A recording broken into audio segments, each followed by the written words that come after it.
Steve, thanks for being here. Over the years, too, I mean, this has been also a passion of mine, an interest of mine. There's numbers of times where either I'd kind of look on Steve's website to find out what he's been thinking lately, or even try to get a hold of you in some way and, kind of draw whatever wisdom I could out of you. But let's back up a little bit, because I would love for just to hear kind of some of your story, and because you have, I mean, you kind of pursued this back in the 80s. So give us just a little bit of your story, like why have you been so fascinated with movements? Yeah. Well, I think one thing looking back is if you want to become an expert on something, right, find something that nobody else is talking about, master it as quickly as possible, and then you've got those 10,000 hours, and you can blitz the field. And that was one of those strange things, the theme sort of found me rather than I was somehow looking for it. I was a church planter. We'd been sent out from quite a large church in Melbourne, Australia, and we'd planted, and God had blessed it. And, it probably started when he decided to, and this was one of the most successful church plants ever in my denomination's history. Okay, so you can imagine the sort of person I was, how godly I was with the, success at my fingertips. And in the second year of the church plant, the Lord just decided to shake me and shake the church a bit. And I heard this echo. I think it came from John Wimber. Jesus wants his church back again. And he also wanted me back again. Now, he blessed, and I'm sure we were all delighted in what he'd done, and the church hung together, and we went on from that point. But for a few months, he had my attention big time. And I went that journey, and I think I discovered the whole movements thing as a byproduct of that deeper work that God wanted to do in me and in the life of the church. So, and that's a theme we see recurring with movement pioneers, is every now and again God's just got to shake us, and not so much to give us the strategy, but to give us the heart, to bring us back. Otherwise, ministry and success, what I thought was success, it can ruin us. Absolutely. So now on this particular book too, I'm going to just flash the cover here, Pioneering Movements. Yeah. It's a little bit different than the previous two books. So why Pioneering Movements? Why was that an important addition to what you've already written? Well, especially the first book was on, I spent the next 20 years just reading and looking in real time at, today, contemporary examples of movements. I actually visited Oscar about 6 or 7 years ago, and he and what he's doing there at Nairobi Chapel appears in the first book. And we got the principles, and they're accurate, okay? But then I finished all of that, and I'd just done a trip to see firsthand a movement in southern China with one of our workers there. And I came out of China, and I'm sitting down with a couple of guys called Smith in Singapore, and they're saying, yeah, that's what we see. Those same 5 things, we see them all the time. And the 5 things you're speaking about, that's in your first book, right? Yeah. Movements that change the world. Yes. And they are, real quick, they are... White-hot faith, commitment to a cause, contagious relationships, rapid mobilization, and adaptive methods. Right. Which, I'm telling you, all church plant, it's worth everybody's read. It's a great read. Go ahead. And those things are rock solid. Yeah. It's just, I think we'd have to say, we all want to see those things. So we saw those, and then I said to him, but I've just come out of China, and I think I've missed one. And they said, well, what would that be? And I said, apostolic leaders, leaders who are seeing cities and regions and nations, and they're not just planting and pastoring churches, they're multiplying churches. And they looked at me like, who is this guy? And they just said, well, we've never seen a movement without apostolic leadership. And at that point I thought, it's too late to change the book. And I just put that thought aside. The book came out, and now finally, it's probably about 10 years later, finally it's time to write that story of apostolic leadership. So speaking to a bunch of church planners or people that are passionate church planning, give us just to break it down a little bit. When you talk about pioneering or movement pioneers, give us some synonyms for that. So we can get a handle. Okay, so what does that look like, especially if that's now one of those 6 critical components to what makes a movement? Yeah. they're people who have that in a biblical sense, the function, the apostolic function. So they don't write scripture, and they haven't necessarily personally witnessed the resurrection, okay? But they're doing everything else a Paul or a Peter or a Barnabas or a Silas or a Timothy would do. Their catalysts are especially going into unreached parts of the world, and that includes, neighborhoods and segments of society here in Chicago or in Illinois. And they're catalysts for multiplying movements of disciples and churches. So, yes, they're modeling what it means to be a shepherd or a leader, an evangelist, all of those things. The rest of the APEST. Yeah, they're modeling those things, but most of all, they're looking and releasing those gifts of leadership in the body of Christ, and they're actually thinking about where they go, where they move on to next. Okay, and now as you describe that though, because you mentioned Peter and you mentioned Paul, and a little bit ago you mentioned John Wimber. So, I mean, does anybody in this room have that gift? Because that's pretty big time. Well, one of the case studies I did was Victor Landreau down in Colombia.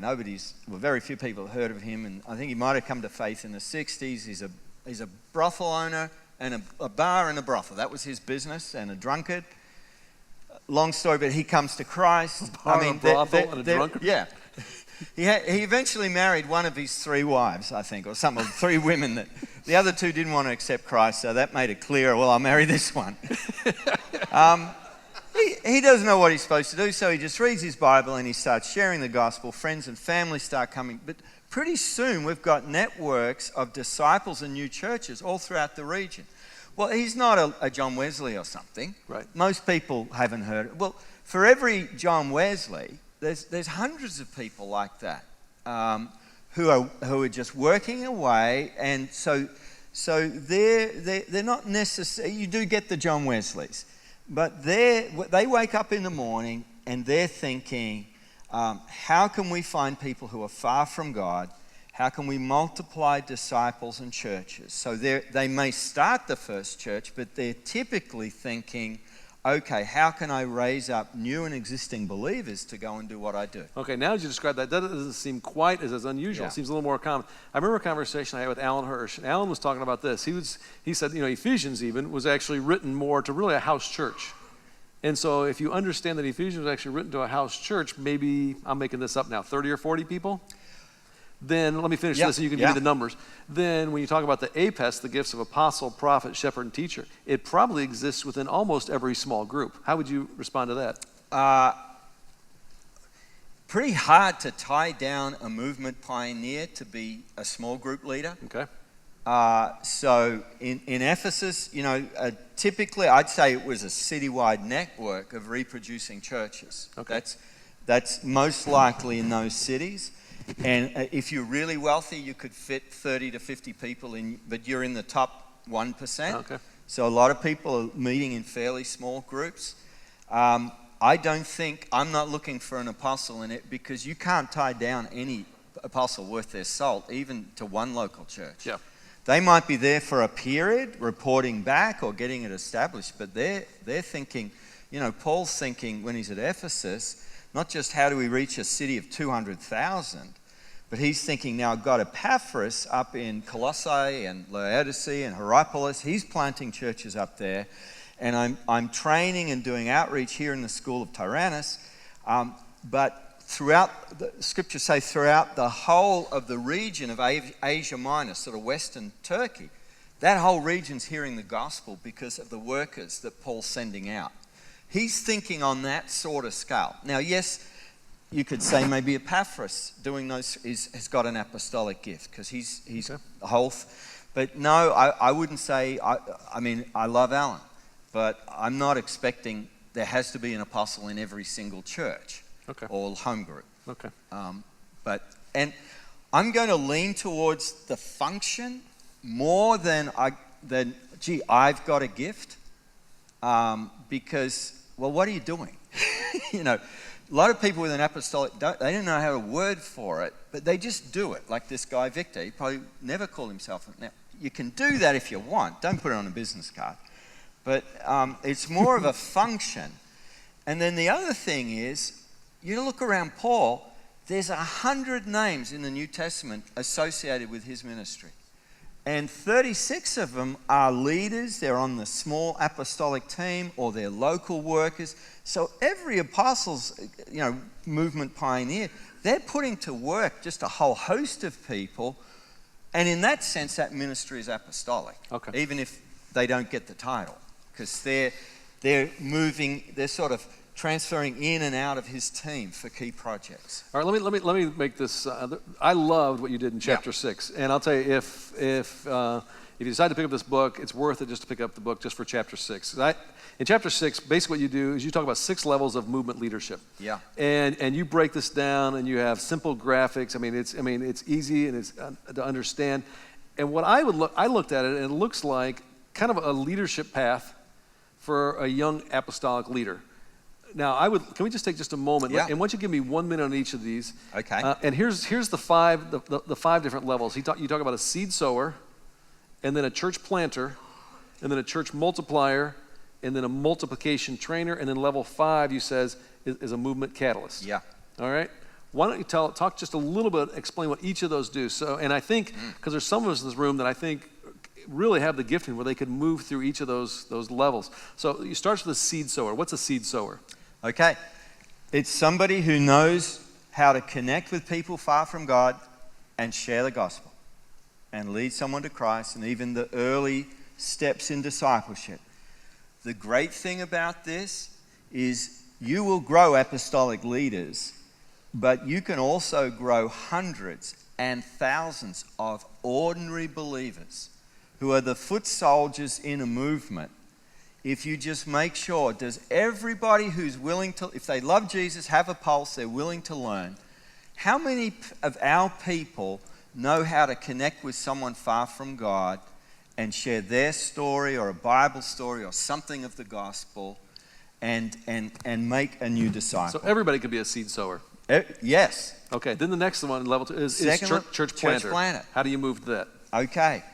That's the ability not only to make individual disciples, but help new disciples form into a group. And ideally, those people, it's a pre-existing network of relationships. So when you find somebody who's responsive to the gospel, it's like the woman at the well. You want to see the gospel go to their village rather than, oh, gee, we've got a group over here in our church for single mothers. So we'll drag her out of her world and we'll you just sit there and we'll look after you. Now, some single mums need that. Some dads need that. But no, how can the gospel go to a village? And that person then is a catalyst to see a group of new disciples come together and discover what church is, discipleship and church. Now, in a movement, I'll get in trouble for saying this, you don't pay anyone to plant a church. In a movement, that's what lay people do in their spare time. Okay, so you got a seed sower, church planter, and then the third level then becomes church multiplier. Church multiplier. Now, here's the road to the 10,000. Yeah. The road to the 10,000. What's the 10,000? Your 10,000. Okay, just clarifying. The road to the 10,000 is becoming a parent, a grandparent, a great-grandparent.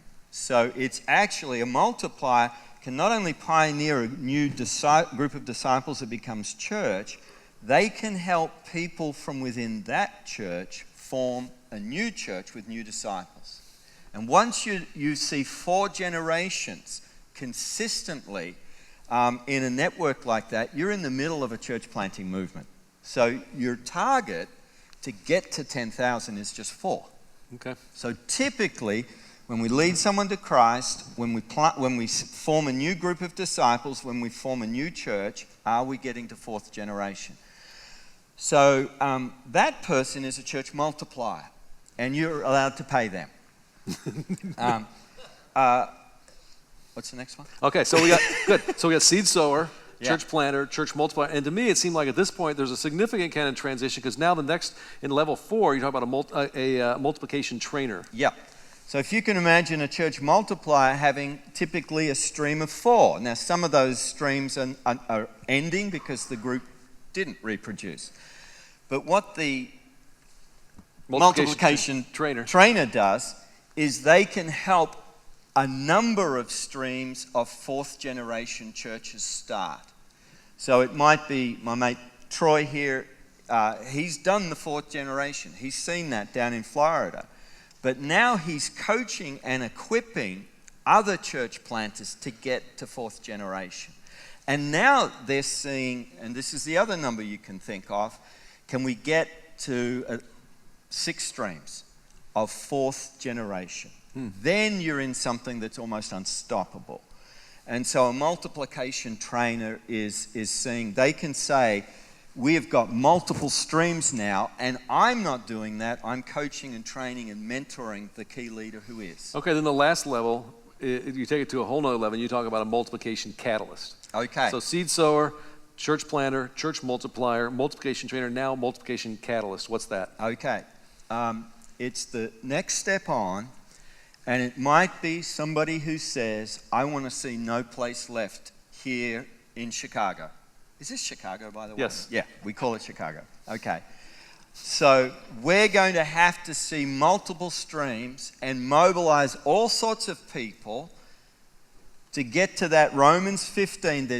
Paul said, no more place. There's no place left for my job is done. And he was at that level 5. And it's not just a matter of, well, we've reached most people. It's actually, wow, we've got some Kurds here, I'm guessing, in Chicago. Have we got a multiplication stream amongst them? Who can I mobilize and get on board to see that happen? So they're saying, for me, it's Chicago or I die. Or they're saying Western China, it's the Uyghurs.